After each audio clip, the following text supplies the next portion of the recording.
DJ nga labi mo na lang Walker. Sa video natin ngayon, babalikan natin ang dalawang magkahiwalay ngunit nakakabahalang kaso ng pamamaril na parehong naganap habang aktibo ang mga biktima sa online world. Naaalala niyo pa ba ang broadcaster na binaril habang naka-Facebook Live? Noong November 5, 2023, bandang alas 5 ng madaling araw, biglang umalingaw-ngaw ang putok ng baril sa gitna ng live radio program ng isang radio anchor. Ang buong pangyayari ay nasaksihan ng publiko sa kanyang Facebook Live.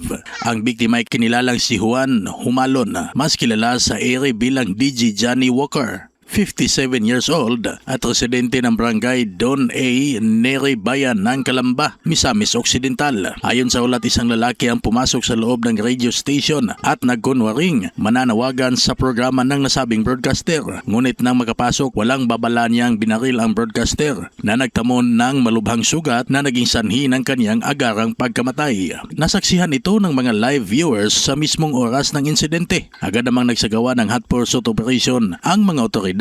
Kalaunan, naaresto ang mga sospek na sangkot sa krimen. Kinilala ang pangunahing sospek na si Julieto Magumpit alias Ricky na itinuturing na gunman. Dalawa pang individual na kinilala lamang sa mga alias na Buboy at Inteng ang nadakip at pinaniniwala ang may direktang partisipasyon sa insidente. Ang sospek ay kasalukuyang nakakulong at nahaharap sa mga kasong murder at robbery. Samantala, ang ikalawang kaso ay kinasasangkutan ni Oscar Dodong Bukol Jr., residente ng barangay 3 de Mayo, Vigo City at nooy kapitan ng nasabing barangay. Noong Nobyembre 25, 2025, binaril si Kapitan Bukol Jr. habang naka-Facebook Live. Isang insidenteng nasaksihan din ng kanyang mga live viewers. Ang karumaldumal na pamamaslang ay nagdulot ng matinding pagkabigla at pangamba sa publiko hanggang sa kasalukuyan na nanatiling mailap ang hustisya sa kaso ni Kapitan Dodong Bukol Jr. at patuloy pa rin ang investigasyon ng mga otoridad.